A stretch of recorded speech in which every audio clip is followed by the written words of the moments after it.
Shalom, Israel. It's that time again. The ISUPK, under commanding General Yahana, presents the Lord's 57th annual Passover. That's right, the Lord's 57th annual Passover, April 4th, 2026, in Houston, Texas. All Black, Hispanics, and Native Americans are commanded to observe the Lord's Passover. This will be the biggest Passover to date. You do not want to miss this. Fresh lamb, fresh wine, and bitter herbs as commanded by the Most High. Only $200 per person, ages 17 and up. The biggest event of the year. There is only one Passover, and it's under commanding General Yahana. See you there, Israel. Shalom. Nobody else there to compare to. Train for war, men of war, and warlike apparel. Prefer our leaders, can't get between us. Watch where you stepping.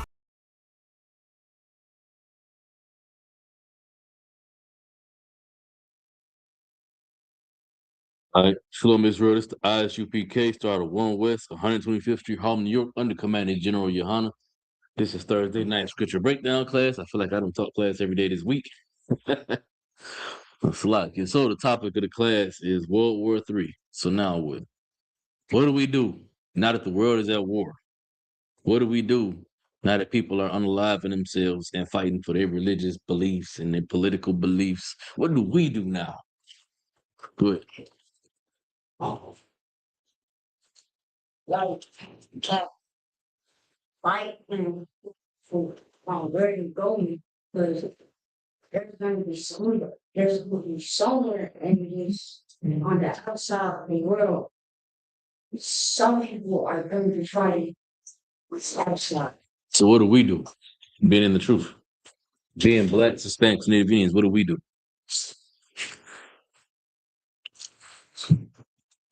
Stand in the truth. Yes, you're right.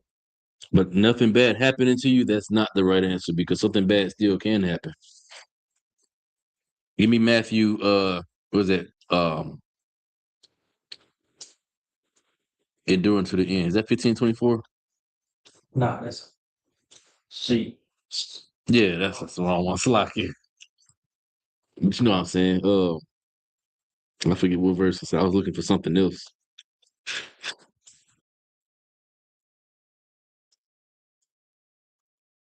I forget what verse this is. It? Jeez, I'm about to look it up.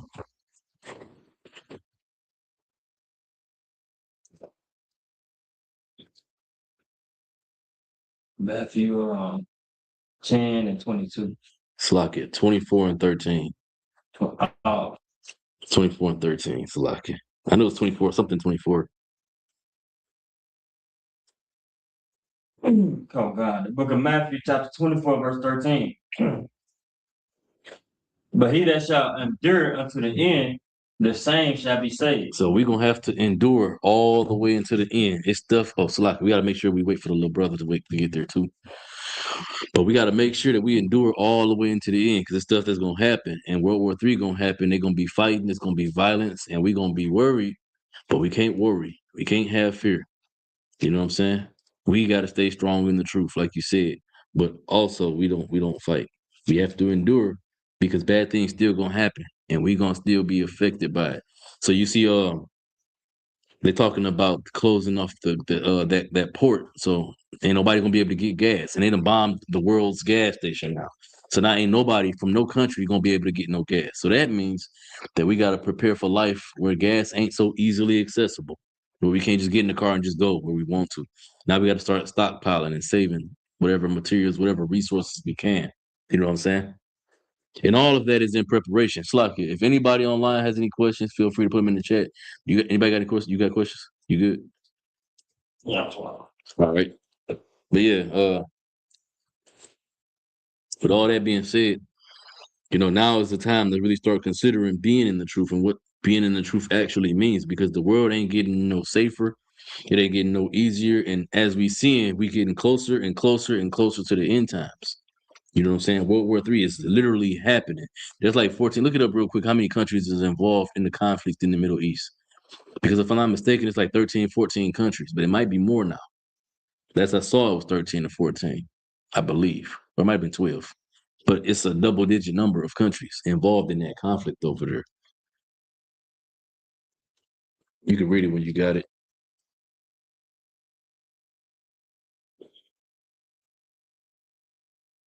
It say over 50 countries are experiencing active wars. Salaki, it's 50 countries involved in that conflict over there. And we gonna still not call this not World War III? The whole world is involved in this conflict. You know what I'm saying? And it's crazy because these are all like, if you consider like it's 50 countries involved in this. The continent of Africa has 50 countries in it, right? It has 52 countries or 54 whatever countries in it. So enough countries that to fill one continent being at war right now is it's crazy, man. It's not just the one or two small countries. These are superpower countries as well. You know what I'm saying? Ones that really play the major players in the game, if you will. You know what I'm saying? So they at war right now, going against each other, and us as Black, Spanish, Native Indians, we want to join the war effort. We want to join the oppressors' military. Let me see if I can find that video real quick, Kanaka, and send it to you, or see if you can find it. That video of that them sisters twerking in the military. Let me see.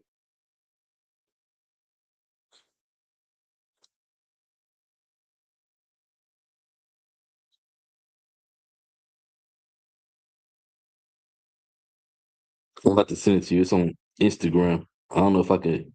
You can be able to play it though, will you? Yeah, what's that on? Instagram.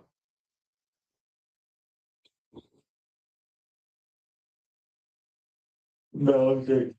It's too wild. Well, again, I'm just on the laptop. No, it's too wild. Don't worry about it. But that's what the video is of sisters twerking, talking in the military, talking about World War III, like this is some type of joke.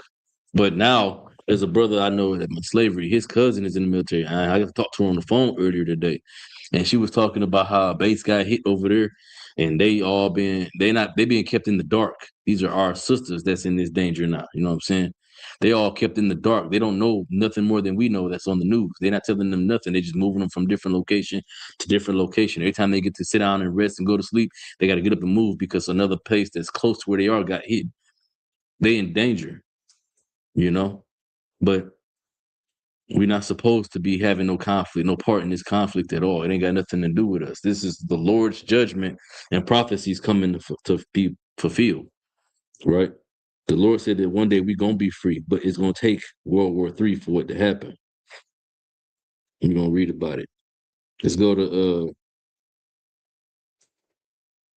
let's go. Hmm. I forgot how long of a breakdown this really is. That's a lot. I got hella precepts.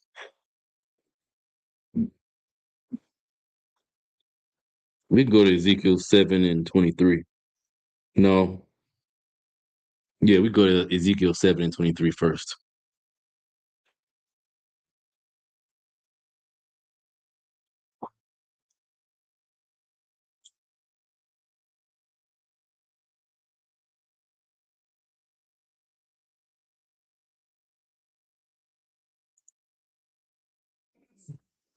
Okay, I got it. Go ahead. So, yo, man, you got it? Here's your table of contents. You see Ezekiel on there?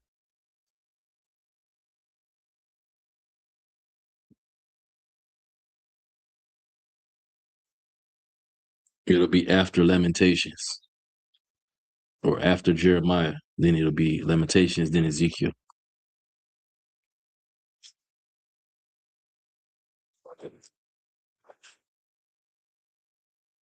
Help them out.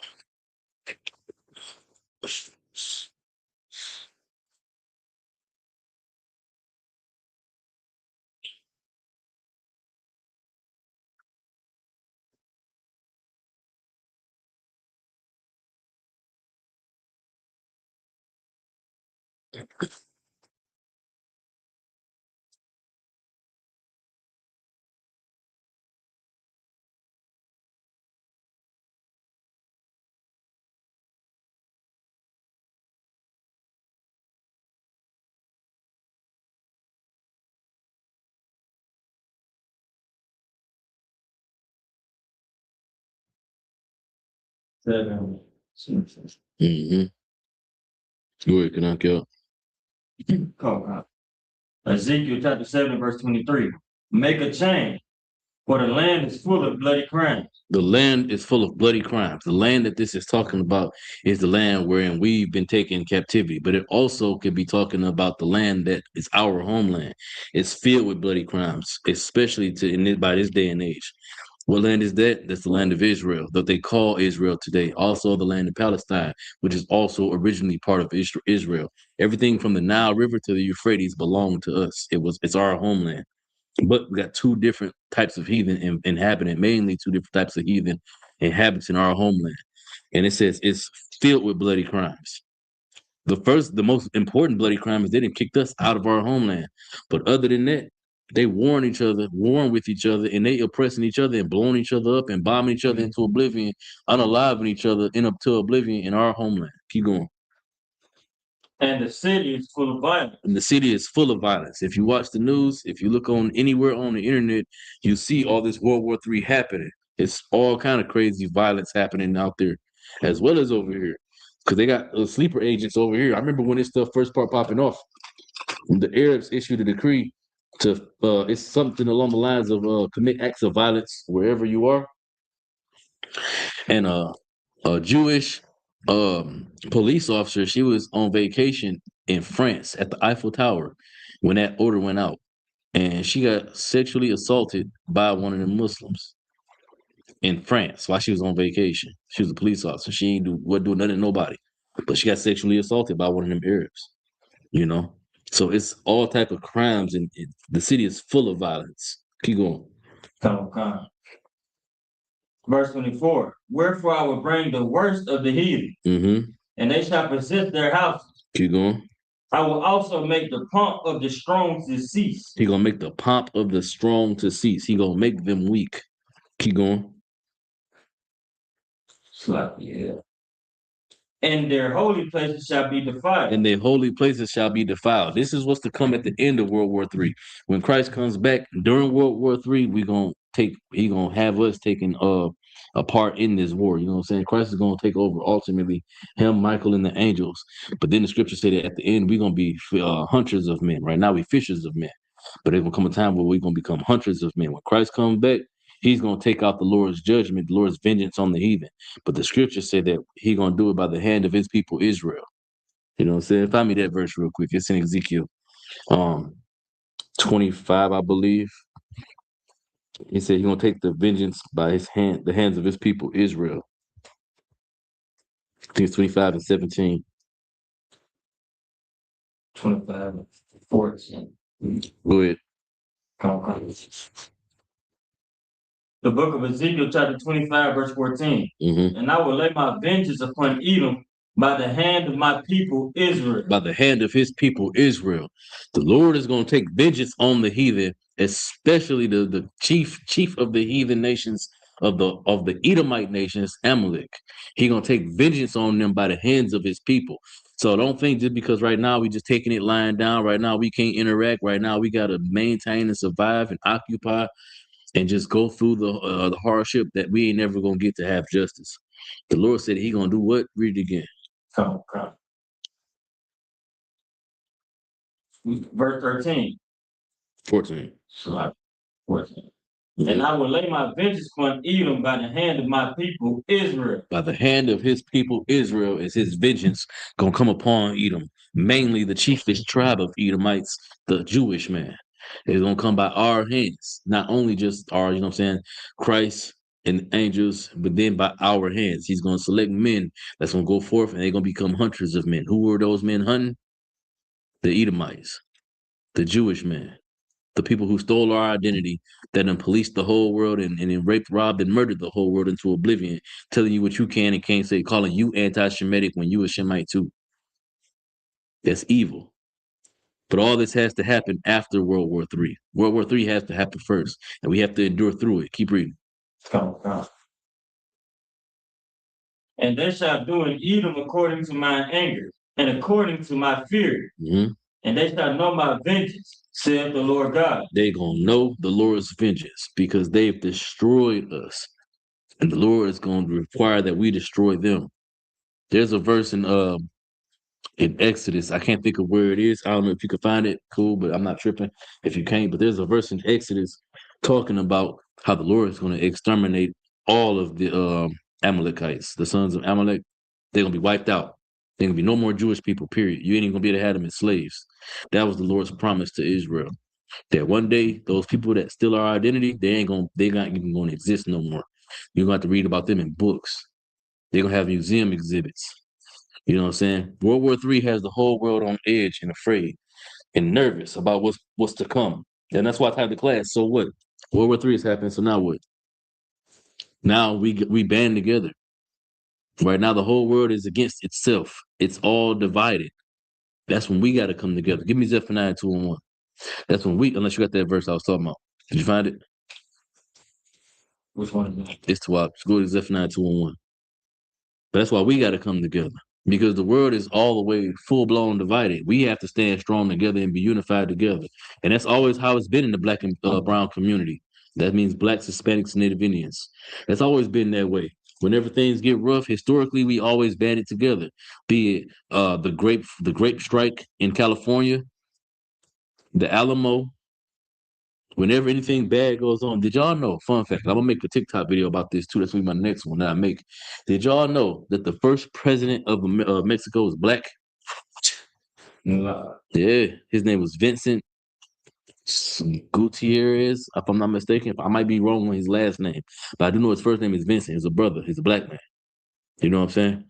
Our relationship with the Hispanic brothers is deeply rooted in brotherhood, deeply rooted, because on a real spiritual level, it's like we've always been together. Even when we separated, once we end up back together, it's like we reunited with a long lost brother. We've always had each other's back and everything. While we had the Black Panthers, they had the Brown Berets. The exact same thing. The Black Panthers had after school programs and teaching children how to read and stuff before they got destroyed and infiltrated and stuff. The Brown Berets doing the exact same thing.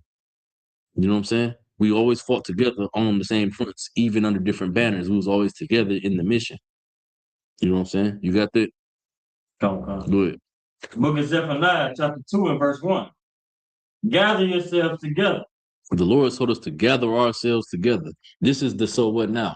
Now what do? We in World War III and everybody's divided. What are we supposed to be? Young man, what are we supposed to be? We're supposed to Read again. Come. Gather yourselves together. What are we supposed to be? Exactly. We supposed to be together. Keep going. Gather together. O nation not desired. Because we, the nation, is not desired. The only thing they want from us is our ability to spend money. That's the only thing they care about is that we're going to spend money and make them richer. We're going to work hard and build their empire for a paycheck that's going to barely take care of us so we can survive. But they're going to be wealthy, beyond rich. They're going to be wealthy. They're going to have generations and generations and generations of financial success, money, power, infamy, authority, everything. Reputation, status, but what are we going to have? A $600 paycheck, a $700 paycheck per week, $30,000 to $70,000 a year max. You know, but all that's gonna come to an end one day because Christ is gonna come back and we're gonna be free. Real freedom ain't just okay. Now I can do whatever I want to do. Real freedom is structure and order the way God would have the world to be. That's what real freedom is. Freedom to serve him without having to deal with the challenges of having to work a job and getting fired and not being able to provide for my family. There's gonna come a time where the heathen ain't gonna have no choice but to follow our laws. You know what I'm saying? Give me that. Give me Zechariah 14 and 12. You was about to say something? Okay, yeah, give me Zechariah chapter 14 and verse 12. Because that's an example exactly of what I'm talking about, man. No, give me 14 and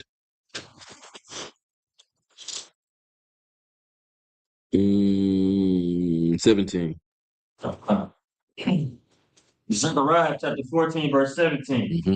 And it shall be that whoso will not come up of all the families of the earth unto Jerusalem to worship the King, the Lord of hosts, Mm-hmm. even upon them shall be no rain. Those heathens that don't come and serve us, serve our God, and serve our King, they ain't gonna get no rain. This is after World War III, after we win the war. Hold on, after we win the war, they ain't gonna have no rain. Meaning they ain't gonna have no crops growing or nothing. They're gonna suffer. The Lord is gonna allow them to naturally die out. Keep going. Come on. Verse 18. And if the family of Egypt go not up and come not, that have no rain, there shall be the plague, Mm-hmm. wherewith the Lord shall smite the heathen that come not up to keep the feast of The tabernacles. Lord is gonna slaughter the heathen when they don't come up to Jerusalem and keep our high holy days. They have to come and keep the Feast of Tabernacles. They have to come and keep the Passover. You're going to have Egyptians celebrating the death and murder of Egyptian babies. They don't have a choice. They can't come into the Passover, mind you, ever. But they are going to remember it, honor it, and keep it. Respect our high holy day. Just like we are, just like we are in America, respecting they holidays. You know what I'm saying? Giving them Christmas and all that crap. You had your hand up. What do you mean by worrying about you are in this? It's literal rain. There will be no rain that fall from the sky, and their crops are gonna die out, and then they're gonna suffer plagues. You know what plagues are? Plagues are like diseases, all types of nasty, horrible diseases that's gonna come upon them. They're gonna cause them to get sick and then die because if they choose not to come and serve the Most High, if they choose not to serve our King Yahushua. And there's going to be some heathen that's like that. That's why it's going to be a time where we're going to become hundreds of men. And we're going to have the 144,000 that rule under the 12 disciples. Those brothers are going to be the ones that's going to reign and be the police that keep the law and enforce the law. You know what I'm saying? We're going to keep the law, all of us. But those brothers are going to be the ones that enforce the law. And then the men under them, obviously. You know what I'm saying? But they're going to enforce the law. And if you break in one of them laws, then the judgment that's written in the law is going to happen to you, especially if you're a heathen. We got laws against what Donald Trump is being accused of, being a PDF file. You know what I'm saying? Out here touching on children. Talking about he would do stuff with his own daughter. That's against our laws. You'll get stoned for that. You get put to death for that. And that's what the world gonna be after World War III. But we got to make it through World War III first. You know what I'm saying? Let's drop that. Let's go to Matthew 24:6.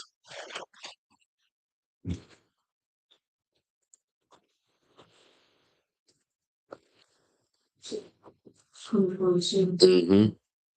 It's the first book in the New Testament. But you're gonna see the red letters. It's Matthew. In the book of Matthew, chapter 24 and verse 6.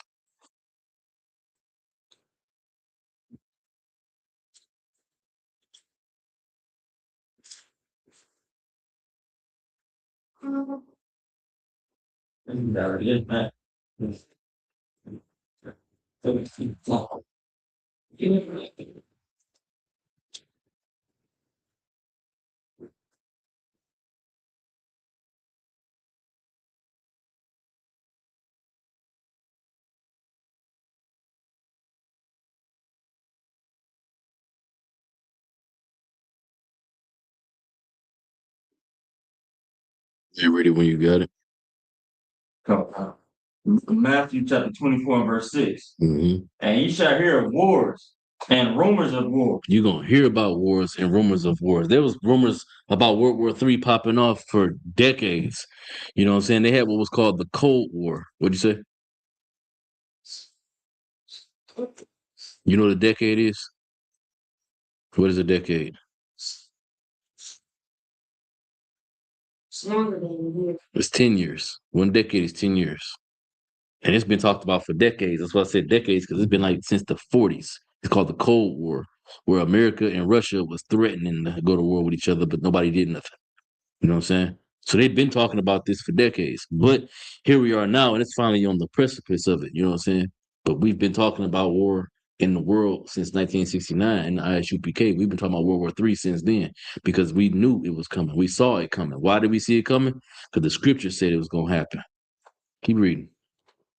Come. See that ye be not troubled. But you don't be troubled. You don't worry about the fact that we in World War III right now and people are being unalived, and you know what I'm saying. We got friends and family that's in the military. We don't worry about those things. It's horrible. It sucks, but we don't be troubled by that. Why? Because we in the truth. They may not have the truth, but the Lord may still be with them and protect them, even though they afflicted by having to be in this situation. Keep reading. Come on. For all these things must come to pass.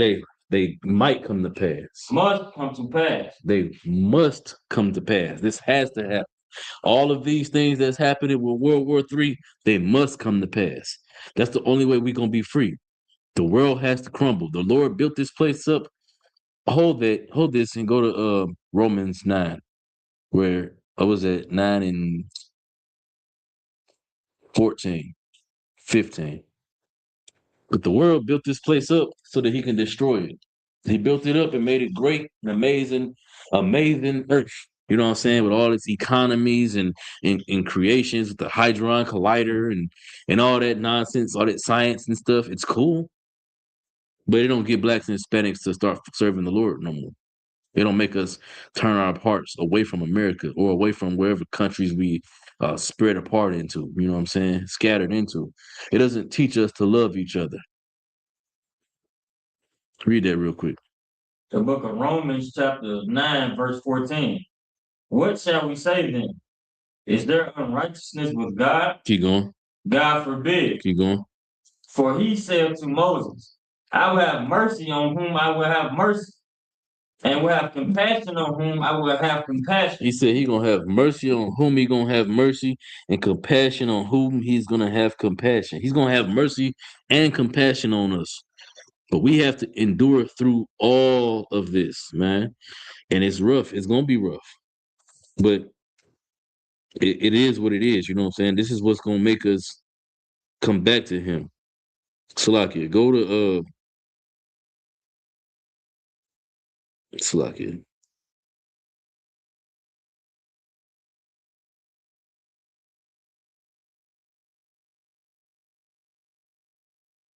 I'm trying to find it, Salakia. Oh, verse 17. Go to verse 17. 17. For the scripture saith unto Pharaoh, even for this same purpose have I raised thee up. The Lord raising up the world to be as great and mighty and amazing as it is for a purpose. Keep going. Go. That I might show my power in thee. So he can show his power in the world, in that nation that get built up. And how is he gonna do that? He's gonna destroy that nation. There ain't gonna be nothing left for that nation when the Lord done with it. You know what I'm saying? That nation is the Jewish people. You know what I'm saying? That nation is the Palestinians, the Iranians, all these different heathen nations that lay claim to a world that belongs to us, the planet that belongs to us, that was created for our sakes. They're all laying claim to it, and the Lord is going to destroy them for our sakes. But before that happens, he has to build them up, make them mighty, make them great, make them feel like they undefeatable, so that when he destroys them, there ain't going to be no doubt about it who did it.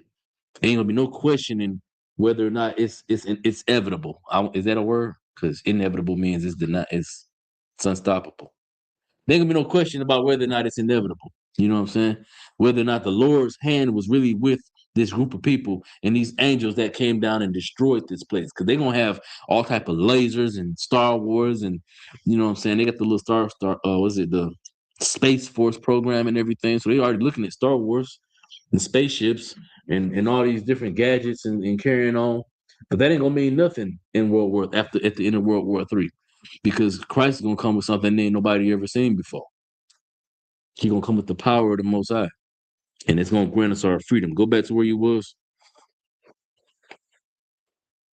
And 17 or The last verse I had you reading, I think it was in Matthew. come on. Matthew? What was the last verse I had you reading? Romans 9:17. Before that. I told you to hold the other one.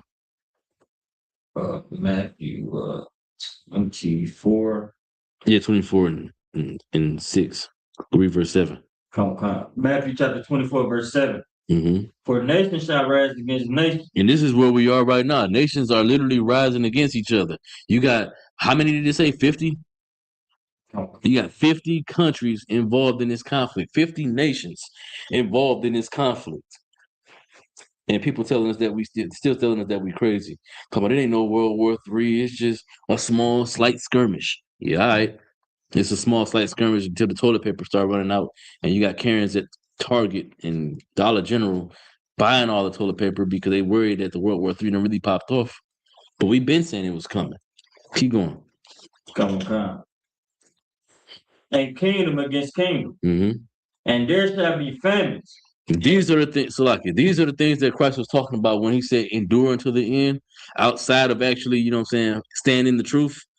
And he said endure to the end, meaning the things that's coming after the World War III start, the things that we finna endure. It says famine. Keep going. Come. And pestilences. And pestilences. Famine, meaning we gonna go hungry. Pestilences, meaning that the ability to reproduce food ain't gonna happen. Crops is gonna start dying. The water supply might get infected. The ability to go and get food because fuel is going to be affected. Fuel production rather is going to be affected. But all this is going to happen at the end of World War III. It's going to be caused by World War III. Keep going. Come. And earthquakes in diverse places. In diverse places, places that you wouldn't even expect to hear about earthquakes in. You see what happened in Jamaica. That ain't just literal earthquakes. It's talking about natural storms, natural occurring disasters. You know what I'm saying? Jamaica faced an extreme hurricane early last year. You know what I'm saying? Our brothers and sisters was afflicted. But you know what that meant? That meant that the prophecies and the seals is being unfolded. You know what I'm saying? The seals is being removed. The prophecies is being revealed.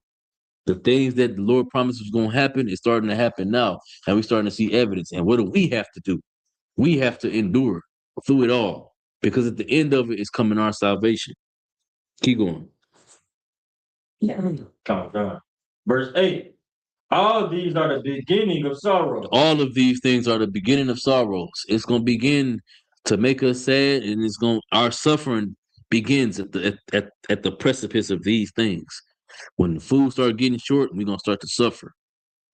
When the pestilence come and we can't grow food, we're going to suffer. But we have to stay strong and we have to endure because that means that the end of our captivity is coming. We gonna have to suffer through it, but maybe you won't have to, young man. Oh, because you so young. Maybe Lord willing, by the time you grown, all this will be over and we'll be in the kingdom. We'll have the kingdom here. Our brothers will have rulership in the earth. The men that's above you will have rulership here on the earth. If the Lord allow, you know what I'm saying? And if not, we're gonna keep going in the truth, keep fighting, keep standing in the truth, and waiting for that day to come. Because that's what the so what now means. Give me Isaiah 33:6. That's what the so what now means, right? We have to endure, survive, and make it through these hard times. Because hard times is definitely upon us, man. Gas prices finna go up. If not, you know what I'm saying, become non-existent, and people gonna be holding each other at gunpoint at gas stations, at the gas pump, stealing each other's fuel. You know what I'm saying? Jobs that was paying decent money might not pay that same decent wage no more. Go ahead. What happens to like everything was always result? What happens? What? Hey, get the door, Baba Kasha. Will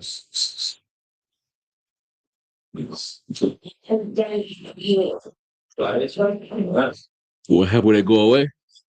What you think gonna happen? Yeah, we're gonna suffer, but then what do? Do we leave the truth? Do we leave the truth? We stay here.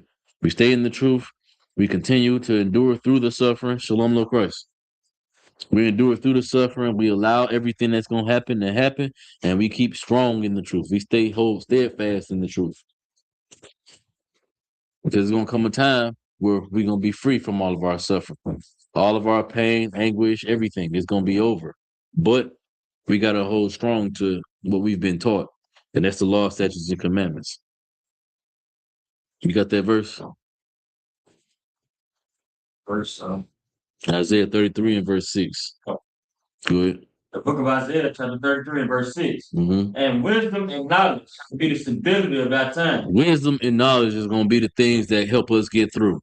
It's going to take wise brothers, men that's wiser than us, that got more knowledge and more wisdom to lead us through these bad times. You was asking what's going to happen, young man. Oh, when we ain't got our resources that we need to survive.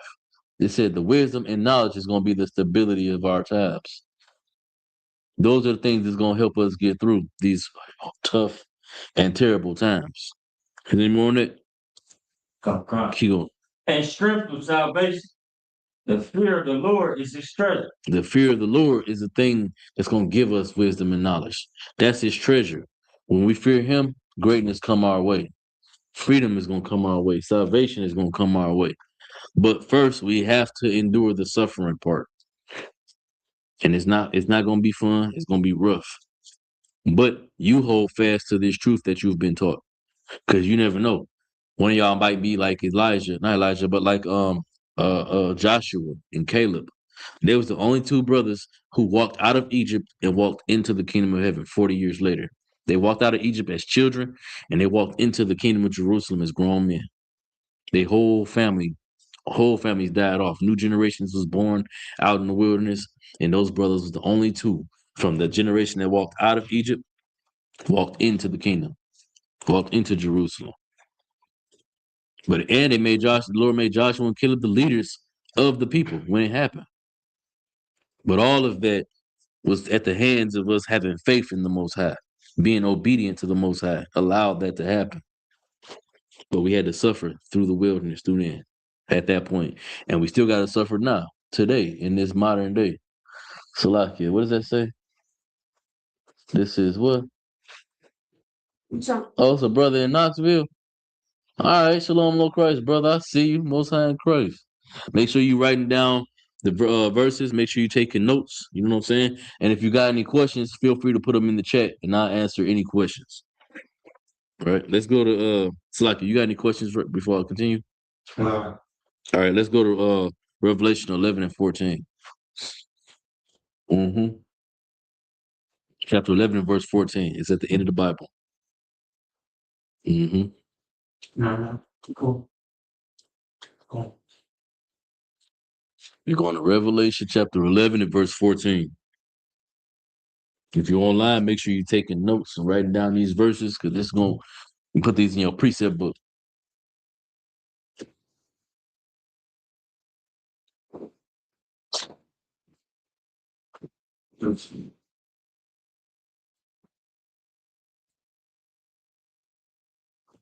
Not Shaf, you're going to read.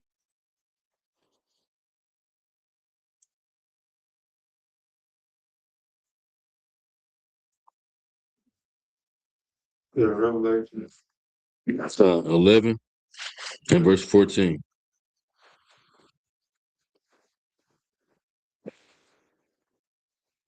But let's see, it's right there.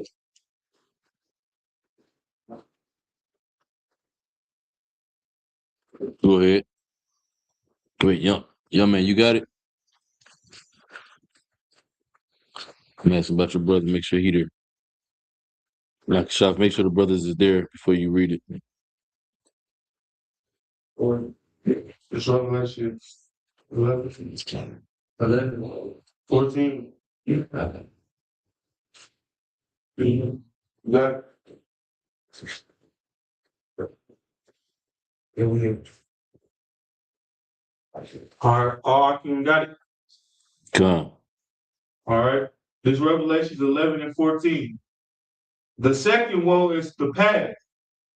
So the second woe is past. The second woe is past. We're talking about world wars, right? The first woe is past, and now the second woe has passed. Keep going.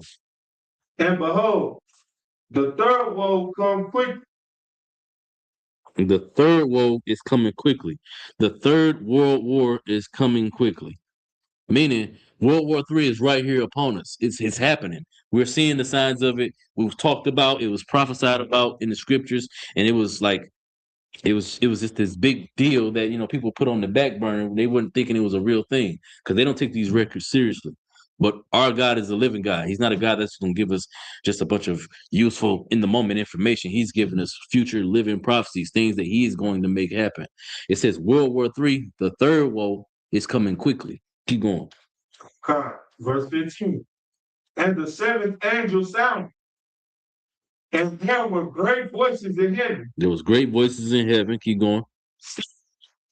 The kingdom of this world are become the kingdom of our Lord. They're becoming the kingdoms of our Lord. There's going to come a time at the end of World War III where our King Yahushua is going to have kingdom, a dominion over all the kingdoms of this world. We're going to rule this place under his banner. But we got to endure suffering until then. Go to Joel 3 and 2. Slaki, do anybody got any questions? Everybody to what? All right, let's go to Joel chapter 3 and verse 2. Make sure your brothers is there too.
You having a hard time there, ain't it, brother?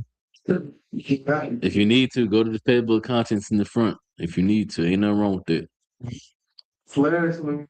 I know it's one of them small, obscure books. Said 32 up there. I got three. Okay. Mm-hmm. All right, all you got it? Gone. All right. It's Joel 3 and 2. Mm-hmm. I will also gather all nations. The Lord is gonna gather all the nations, right? Keep going. And will bring them down into the valley of Jehoshaphat. He gonna bring them all into the valley of Jehoshaphat. Young man, you was asking me about the maps earlier. One of the maps in that Bible shows the land of Israel, the real land of Israel, and how big it is. In the bottom of that land, on one of the maps, you'll have where the Arabs live at. That's the valley of Jehoshaphat. That's the valley of decisions. That's where the Lord is going to bring all them together, and they're going to fight each other. We're seeing that happen in real time right now. They're all coming together to fight where? In Israel and Iran and Palestine. Israel, Palestine, and Iran. You got Hezbollah to the north. So you got all these different countries fighting each other in this specific place. The scripture said it was going to happen. Keep going. Okay. And will plead with them there for my people. He said he going to plead with them. What do y'all think that pleading means?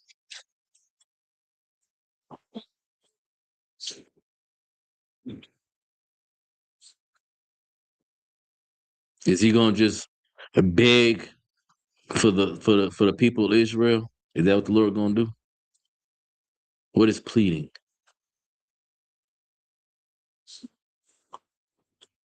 Nope. Hold that. Could not bring up, read Isaiah 66 and 16.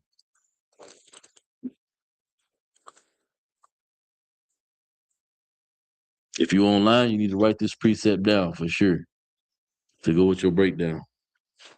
Go ahead. The book of Isaiah, chapter 66 and verse 16. Mm-hmm.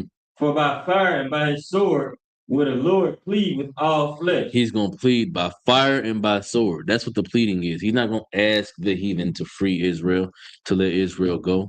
The Lord's going to come with fire and with swords. He's going to bring violence to them, destroy them, and he's going to fight so as to be free. It ain't going to be the Lord himself fighting. It's going to be Christ, Michael, the Archangel Michael, and all the angels. The scriptures say 100 million or something like that. 200 million, something like that. Angels is going to come out the sky and come and fight so that we can be free. They're going to fight against all the heathen nations. You can read about in the Apocrypha where it talks about how all the nations that's fighting against each other, they're going to see Christ. They're going to turn and start to go to fight Christ. You know what I'm saying? All this is prophesied in the Bible and it's going to happen. Keep reading, Joel. Come on. And for my heritage Israel, whom they have scattered among the nations. He going to fight for his heritage, Israel. That's us blacks, Hispanics, and Native Indians. He's going to fight for our freedom, well, no matter where we scattered at. Keep going. Come on. And pardon my land. Keep going. And they have cast lots for my people. Meaning they done put us on like auction booths and cast bids for our lives. You know what I'm saying? They've played the game of monopoly with our communities. They own all of the properties and all the houses and all the towns, and they charging us the rent. They charging us the mortgage. They raping our pockets. You know what I'm saying? So we can never rise up to own or possess nothing. We can never pull ourselves out of a destitute space as long as these wicked, evil bastards is rulership over us. But the Lord said He gonna bring all that to an end. Keep going. Come. And have given a boy for a harlot. They didn't give boys for harlots. Do y'all understand what that means? That means that y'all know we got the Epstein files being revealed, right? And they come to find out that these white rich men is doing all type of crazy sexual things to little boys. Some of them little boys are black and Hispanic little boys. They didn't gave our little boys for harlots. Keep going. And sold a girl for wine. And they've sold our little girls for wine. Our little girls are coming up missing. It's a story I keep seeing on Facebook about a young sister in Detroit. She didn't come up missing. She's like 14. She didn't come up missing. And it keeps showing up on my timeline. And you know what I'm saying? Ain't no telling what didn't happen to her, but they've done something to this sister to where she didn't disappear, you know what I'm saying, for some type of gain, be it for organs or whatever. And this is a very common occurrence that happens to black women, unfortunately, in these hospitals. They don't help them. They don't give them medicines. They allow them to hurt and to suffer, hoping that they die so they can harvest organs from them sisters, man. Take their eggs, take their ovaries, everything. The shop brought that out the last week in class, or the week before last in class. Salakia. Is there any more on it? Go ahead. That they drink. That they may drink. Drop that. Let's go to Isaiah chapter 11 and verse 10. I'm going to show y'all the Lord gathering us no matter where we scattered at, because that's what He promised He was going to do. And that ain't the only place He said He was going to do it. You go. Isaiah chapter 11 and verse 10.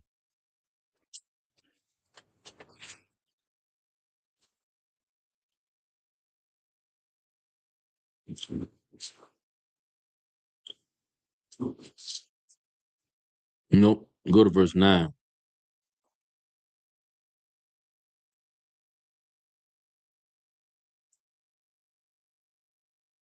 I can got it. Yeah, call it out. Isaiah 11 and verse 9.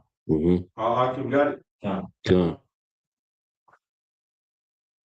They shall not hurt nor destroy at all my holy mountain. The Lord's holy mountain is talking about government. When the Bible talks about mountains, it's talking about governments.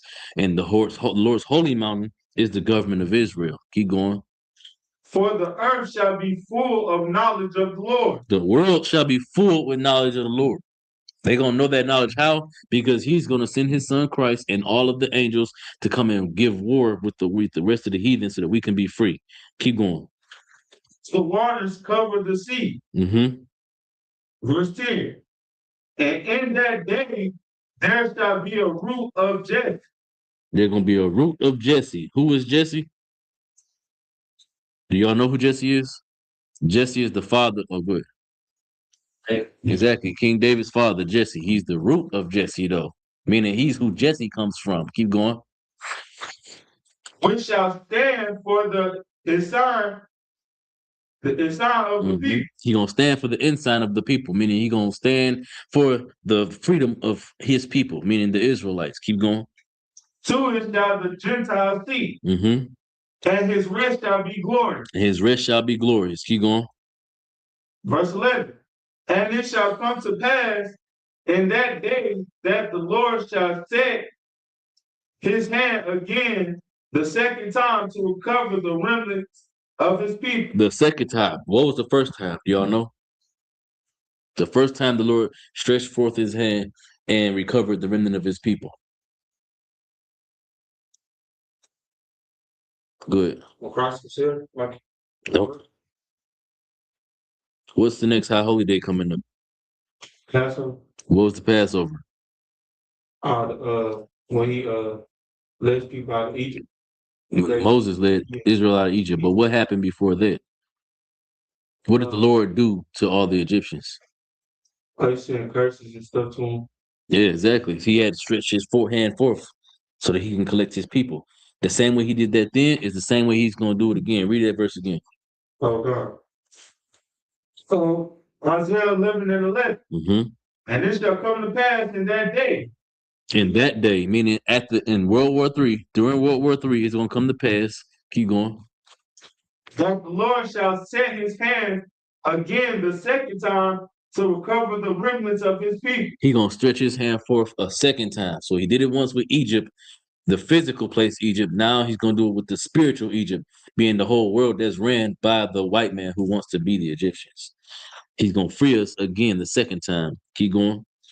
Which shall be left from Assyria and from Egypt. He's going to catch us from every place that we've scattered into. Keep going. From Pathros and from Cush and from Elam Mm-hmm. and from Shinar. Keep going. and from Hamath, Mm-hmm. from the sea, and from the islands of the sea. He gonna collect us from no matter where we at. So we've been enslaved and sold to all the heathen nations throughout all the earth. We've been separated, we've been divided and placed in all these places. That's why you can go to places like South Africa, where ain't nothing but white people, but find Israelites there, because we've been sold into captivity there as well. You go to Asia, you can find Israelites that's in Asia that look like black Chinese people, but there's Israelites that's there as well, because we've been sold in them places throughout all of the transatlantic slave trade. Before that, you had the sub-Saharan slave trade. You had another slave trade where the Hamites sold us to the Greeks before they sold us to the Arabs in the sub-Saharan slave trade. All this is in the Bible. You know what I'm saying? When the people of Tyre sold us to the Greeks. You know, so because they sold us so much and we've been separated and divided so much, we are in almost all the nations, if not amongst all the different nations and all the different peoples. But the Lord, that's why this verse is so important, because it don't matter where we at, the Lord is going to get us and bring us back. He's going to free us from our captivity. Keep going. Okay. Verse 12. And he shall set up a sign for the nation. Mm-hmm. And shall assemble the outcasts of Israel. And he's going to assemble the outcasts of Israel. Keep going. And gather together the dispersed of Judah. So the outcasts of Israel being the northern kingdom. So during the time of King Solomon's son Rehoboam, right, you had the split of the northern kingdom and the southern kingdom, right? You had Judah, Benjamin, and some of Levi that remained in Jerusalem. And then you had all the other 10 tribes and the rest of Levi, the other 9 tribes and the rest of Levi, they all went to a bunch of different other nations. They end up in Assyria, Samaria, all of that. They separated. Then they committed so much atrocities against the Lord turned his back on them. Then when we read the book of Hosea, he turned his back on the rest of Jerusalem, the rest of Judah as well. Right? So read that verse again. And he shall set up a sign for the nation. Mm-hmm. And shall assemble the outcasts of Israel. The outcasts of Israel is what the northern kingdom ended up calling themselves. They ended up being called Israel. The southern kingdom was called Judah. So he said he's going to collect the outcasts, which are the northern kingdom. So that's why the brothers and sisters that's over here are Hispanic and our so-called Native American brothers and sisters. They also going to get to go to the kingdom. They also going to get the kingdom when Christ come back. And some of them going to also have rulership. Why? Because this is what the Lord promised us right here in this verse. He said that he's going to collect them, the outcasts of Israel. Keep going. And gather together the dispersed of Judah. And the dispersed of Judah from where? From the 4 corners of the earth. Everywhere that we at. It don't matter where we located, no matter where you at, no matter what captivity, no matter what country, no matter what city, how far, how long. If you are an Israelite, the Lord is going to free you from slavery, from captivity that the white man and all these other evil Jewish bastards got power over us in. Keep going. Verse 13. The envy also of Ephraim shall depart. The envy of Ephraim shall depart, meaning our northern kingdom brothers, because when it says Ephraim right there, Ephraim is the head tribe of the northern kingdom. It's like Judah is the head tribe of the southern kingdom. So when it says Ephraim, it's talking about all the tribes that was here in America, the so-called Hispanic and Native American tribes. It's talking about all of them. It says the envy of them shall depart. Keep going. And the adversities of Judah shall be cut off. Keep going. Ephraim shall not envy Judah. Ephraim ain't gonna envy Judah, meaning our Puerto Rican brothers, our Latino brothers, they're not gonna hate us no more. Keep going. And Judah shall not vex Ephraim. And we not gonna hate them. We gonna come together. We gonna love each other. You still got Zephaniah 2:1? Pull that again. We gonna come back together. We gonna love each other. And this is what the scriptures say. Go ahead. Zephaniah chapter 2 and verse 1. Mhm. Gather yourselves together. Yea, gather together. O nation not desired. Our whole nation is gonna come back together one day. We gonna see that we brothers, see that we family, we all really the same people, just separated by language, by tongue, and the different types of white people that conquered us. But we really spiritually are the same people. Physically, we still the same people. You know what I'm saying? But one day we gonna see that. But all that is prophesied to happen after the suffering, after we endure World War III, after we endure the pestilence, endure the plagues that's gonna that's gonna fall upon the lands that we are scattered into. After we endure all those things, then Christ is gonna come back and save and save all of our lives, bring us back together. Right? But first we gotta endure that. Let's go to Matthew 10 and 34. Did we go there earlier already? Let's go to Matthew 10 and 34. Well, first let's go to Salakia. We go to 10:34 first.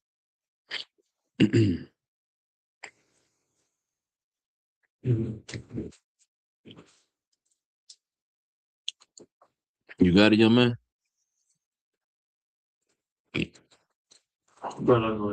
What did you say? Matthew chapter 10 and verse 34. That's right, brother. What does comment say? When we was in Egypt and Passover. That's right, exactly.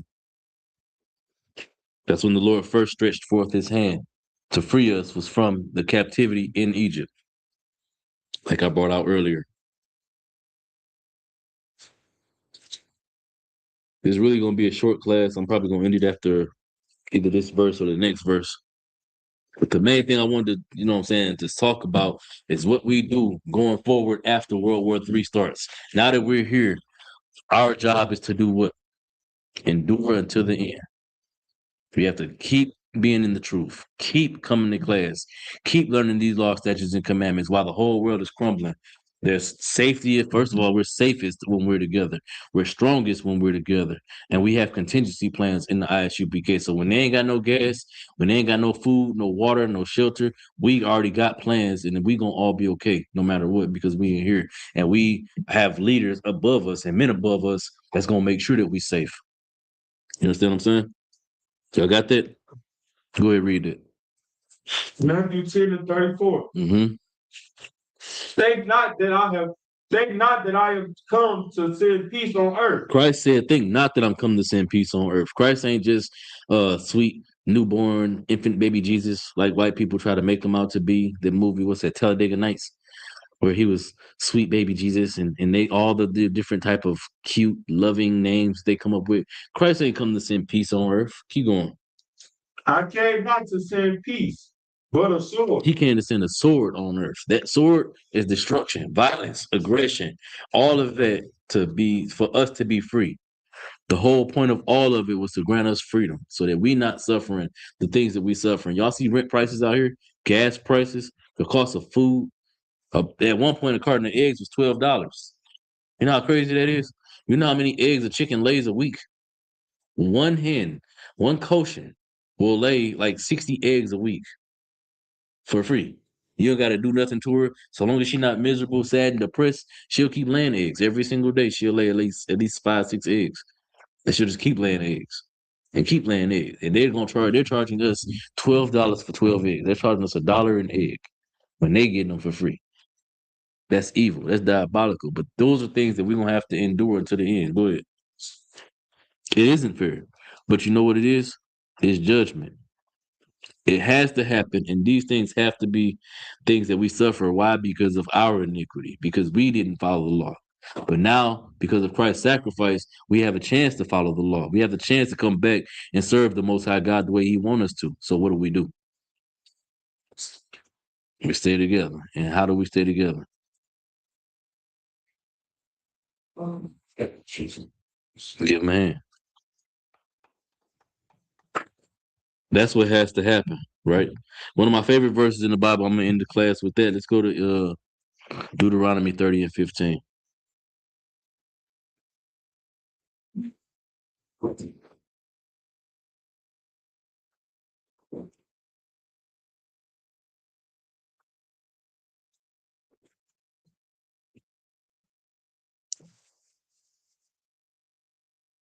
Deuteronomy chapter 30 and verse 15.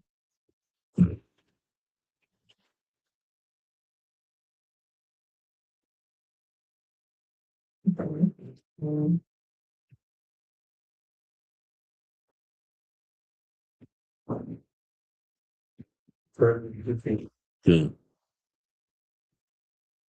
Okay, read it where you got it.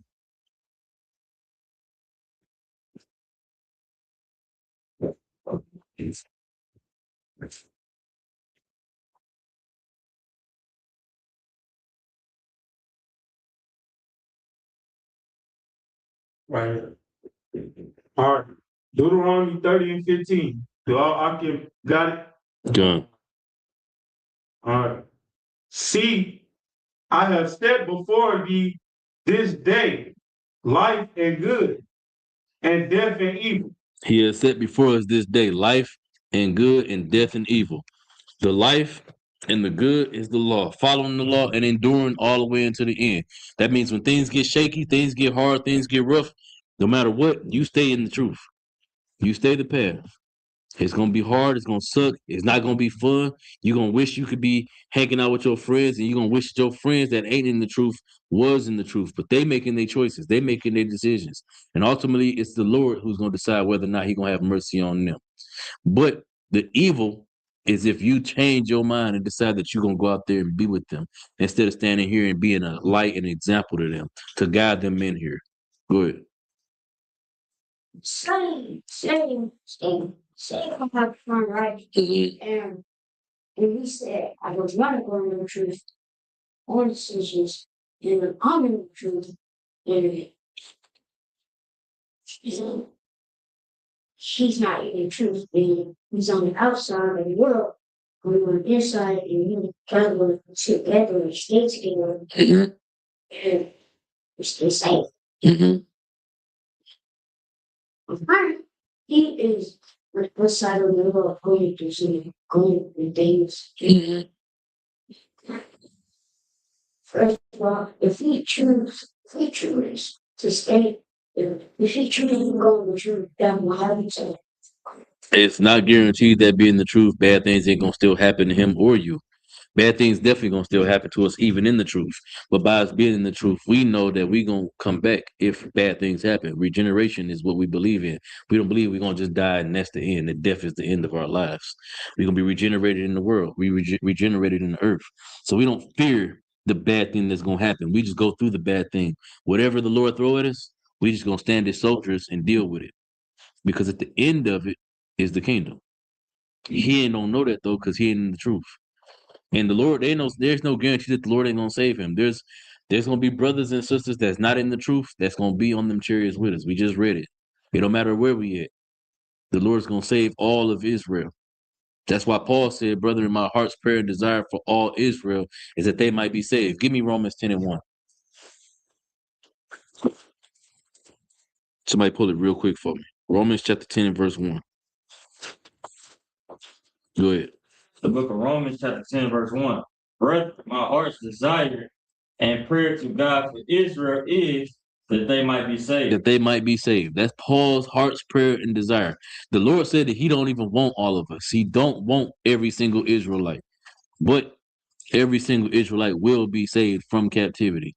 We read that in Isaiah chapter 11 and verse 11. But even being an Israelite by blood ain't gonna get you into the kingdom. You'll be saved from World War III. You'll be saved from oppression, from that suffering, but that don't guarantee that you're gonna walk into the kingdom. It's like when Moses didn't walk into the kingdom of Jerusalem, kingdom of Israel. You know what I'm saying? Joshua did, and Caleb did. Moses was sent on top of the mountain to die. Why? Because he didn't serve the Lord in its entirety. He served him all the way until the end. And when the end came, he took credit for something that the Lord did, and that was evil. So the Lord told him to go up on that mountain and die. You don't get to go into the kingdom. You get to see it with your eyes, but you don't get to go into it. Moses had to be reborn generations later in the kingdom. You know what I'm saying? Same thing's gonna happen to all of us if we don't stay the path, stay in the truth. We're gonna have to die and then be reborn into the kingdom as newborn babies, never knowing sin, never in a world that ain't gonna have no sin, right? But that's not the goal. The goal is to be one of them chosen that gets to walk into the kingdom. You know what I'm saying? To have real power and real rulership so that you can establish your foothold for your future generations. So that when you die, you got something to leave to your babies. And then when they grow up and then they die, they got something to leave to you when you come back. You understand what I'm saying? You got any questions? Everybody Tawab online? Everybody Tawab in the room?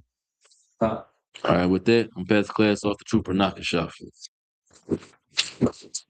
Do you have him? That's right, he did get a new phone. Oh, that's the. So you just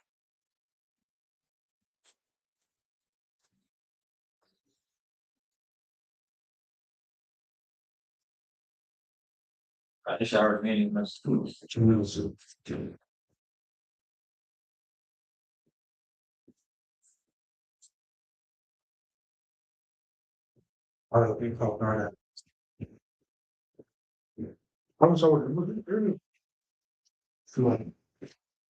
Oh, Tanaka, I turn the camera for. Oh yeah, you got it.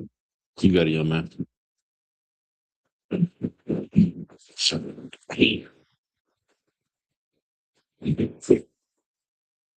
These are the ISUPK security announcements.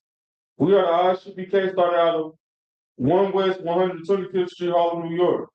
Food for any new brother or sister. When a new brother or sister come into school, they are off limits for 6 months. They are to be saluted only. They are here to shed themselves of the world. If they need transportation, the teacher will arrange it. After another 6 months, if a brother or sister have a particular interest in a particular person, he or she must get permission from the head to speak to a brother or sister. There's another 6 months which the brother and sister will court each other. After this 6 month period, the brother and sister will get permission from the head to marry. Tithes, which is the commandment, found in Numbers 18 and 21, or Malachi 3, verse 8 through 10, means 10th in the Hebrew, ma'ashim, 10% of any increase the Lord gives you. Give to the church department of teaching.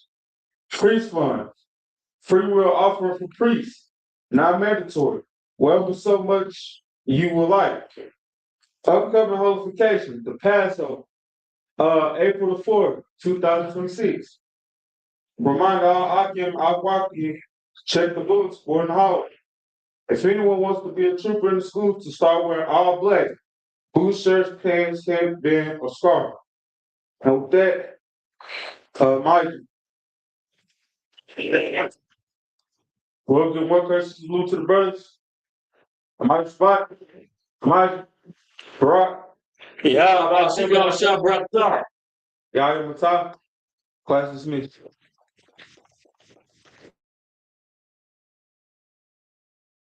Shalom, Israel. It's that time again. The ISUPK, under Commanding General Yahana, presents the Lord's 57th Annual Passover. That's right, the Lord's 57th Annual Passover, April 4th, 2026, in Houston, Texas.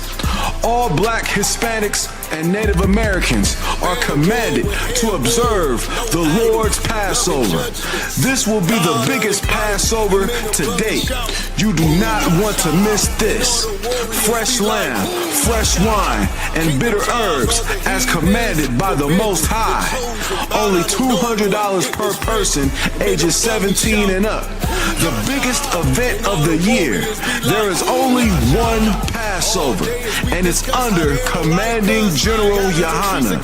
See you there, Israel. Shalom. Nobody else there to compare to. Train for war, men of war, and war like apparel. Prefer our leaders, can't get between us. Watch where you stepping.